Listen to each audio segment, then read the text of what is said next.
नमस्ते। तो आज का टॉपिक है ब्लैक मैजिक एंड इल्यूजन्स।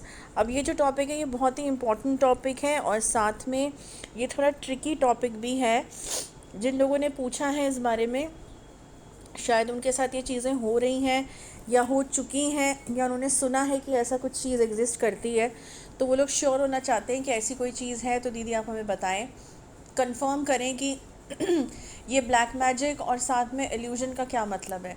तो पहली बात तो मैं बताना चाहती हूँ कि इल्यूजन का मतलब क्या है। इल्यूजन का मतलब ये है कि ऐसी चीज़ जो नहीं है वो दिखना सामने की है।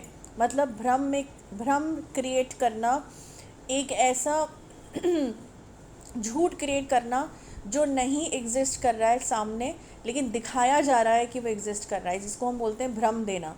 ओके, हिंदी में इसका मतलब ये है। अब ये जो टॉपिक है इसको समझाने का तरीका मेरे पास बेस्ट एक ही है कि मैं अपने बारे में, जब मैं ब्लैक मैजिक विक्टिम थी तो मेरे साथ क्या इल्यूजन्स होते थे उसके बारे में बताऊं, ताकि सब लोगों को एकदम समझ में आ जाए कि ये टॉपिक का असली मीनिंग क्या है। अब जिन लोगों ने मेरी पहली किताब पढ़ी है, कॉर्पोरेट चिक टर्न्स इनटू स्पिरिचुअल हीलर, उसमें वो जानते हैं कि पहली हाफ किताब जो थी, फर्स्ट हाफ, वो मेरे बारे में थी जब मैं ब्लैक मैजिक विक्टिम थी बहुत सालों पहले। और उसके बाद उसमें 10 कहानियाँ दे रखी हैं। लेकिन जिन्होंने नहीं पढ़ी उनके लिए भी आज मैं ये जो टॉपिक है, जो मेरे साथ चीज़ें होती थी उसमें से एक चीज़ जो है वो ये भ्रम की भी हुआ करती थी मेरे और मेरी फैमिली के साथ। और ये मैं इसलिए ही बताना चाह रही हूँ ताकि सब लोग बहुत आसानी से समझ जाएं कि ये चीज़ें होती हैं, और मैंने खुद ये चीज़ें एक्सपीरियंस करी हैं और बहुत ख़राब होती हैं ये चीज़ें। अब वो एग्ज़ाम्पल जो है मेरी खुद की लाइफ का, वो मैं बताना शुरू करती हूँ।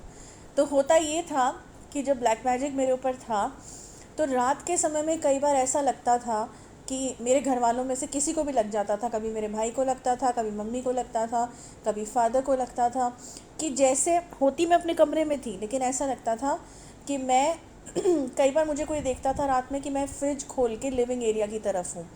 तो सुबह मेरा भाई मुझसे पूछता था, तू फ्रिज में क्या करने आई थी, तू इतनी रात को फ्रिज से क्या निकाल रही थी। और मैं बोलती थी मैं तो थी नहीं वहाँ, मैं तो अपने कमरे में सो रही थी, मैं 1 बजे 1:30 बजे क्या करने आऊँगी फ्रिज में निकालने के। तो उसने सोचा कि मैं मजाक कर रही हूँ या शायद मैं उसको डरा रही हूँ या ऐसा कुछ कर रही हूँ। तो उसने मुझसे काफ़ी पूछने की कोशिश करी कि नहीं तू मुझे सच बता, क्योंकि तू मुझ पे मजाक मत कर, ये सीरियस बात है। तो मैंने सच में ही उसको जब सीरियसली ये जवाब दिया कि मैं सच में नहीं थी, तो वो बहुत ज़्यादा डर गया। उसने बोला तो फिर कौन था वहाँ। मैंने कहा मुझे नहीं पता कौन था वहाँ।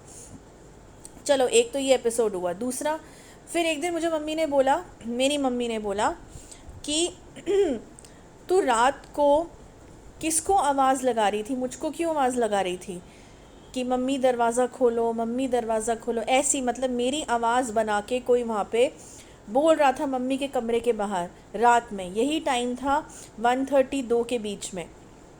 तो फिर मैंने बोला कि मैं तो थी नहीं। तो मम्मी ने बोला मैंने दरवाज़ा भी खोला तो वहाँ पे तू फिर थी नहीं। तो मैंने सोचा तू अपने कमरे में चली गई, क्योंकि साथ वाला कमरा मेरा ही था, मम्मी के साथ वाला।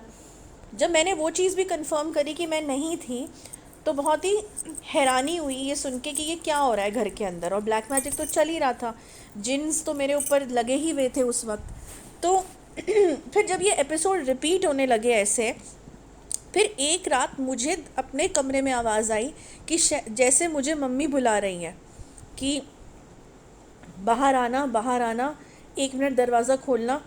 लेकिन साथ में ही मुझे उस समय कुछ डर सा भी महसूस हुआ कि कुछ इसमें जैसे मुझे महसूस हुआ कि ये मम्मी की आवाज़ कोई बना के बोल रहा है। पता नहीं मुझे कैसे भगवान ने शायद बचाना था या क्या था कि मैंने दरवाज़ा नहीं खोला, कि मुझे समझ में आ गया था अगर मैं दरवाज़ा खोलूँगी, मुझे ऐसा महसूस हो गया था कि मुझे कोई और चीज़ दिख जाएगी सामने और मेरा सिर्फ दरवाज़ा खोलने का इंतज़ार है, यू नो।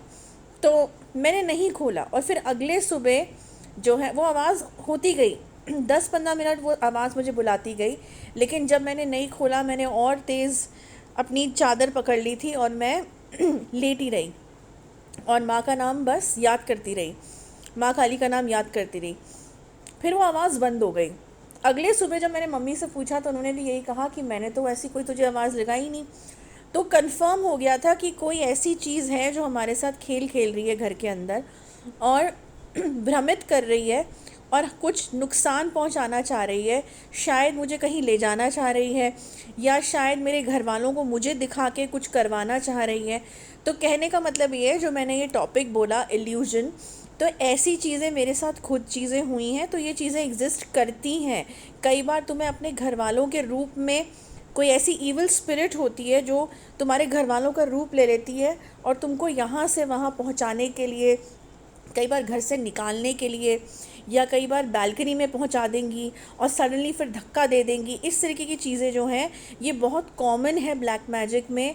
और ये जब हम सुपर नेचुरल चीज़ों की बात करते हैं, तो अगर किसी के साथ ये चीज़ हो रही है, ऐसा सेम चीज़ जैसे मैंने बताया, और ये बहुत कॉमन है, हाँ, ऐसा कुछ नहीं है कि ये बहुत ही कोई डिफरेंट चीज़ मैंने बताई है। जो लोग इन चीज़ों के अंदर फंसे हुए हैं और जिन्स के बीच में फंसे हैं या बुरी आत्माओं के पीछे फंसे हैं या उनके ऊपर कोई चीज़ करी जा रही है, जैसे कहते हैं ना किसी बुरी आत्मा को भेजा हो कि तुमने ऐसा रूप लेना है और ऐसे भ्रमित करना है, तो ये चीज़ें बहुत कॉमन है। और स्पेशली वो लोग जो कई बार स्पिरिट्स को खेल में बुलाते हैं ना कि any Holi spirit passing by please come and visit us, ये जो ओझा बोर्ड करते हैं, ये इनके साथ भी ऐसे एपिसोड्स हो जाते हैं कि कोई अपने आप ही कोई ख़राब आत्मा ऐसी आ जाती है जो फिर इनको बहुत अच्छे से मज़ा चखाती है। तो ये चीज़ें कभी करनी नहीं चाहिए। मजाक मजाक में दोस्तों के साथ भी बैठे हैं, ओझा बोर्ड खोल लिया है, नेवर डू दिस। ओके, तो अगर ऐसा कुछ हो रहा है तो अपना डायग्नोस करा लो, केस स्टडी करा लो, उसमें क्लियर हो जाएगा, which is of course a paid service, it is not free. Bar bar team को मत लिखो कि दीदी ने ये कहा था, डायग्नोसिस करा लो।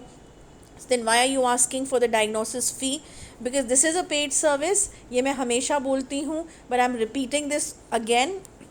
तो इसमें क्लियर हो जाएगा कि कोई चीज़ अगर ऐसी है या नहीं है। बाकी इलाज कराना नहीं कराना, यहाँ से कहाँ से कराना, that is up to you.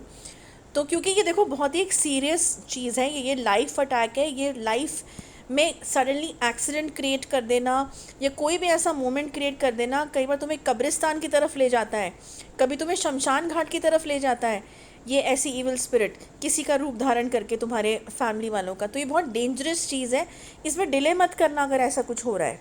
Okay, तो बस इस ऑडियो में इतना ही। नेक्स्ट वीक अनदर टॉपिक में लेके आऊँगी। Till then, good bye.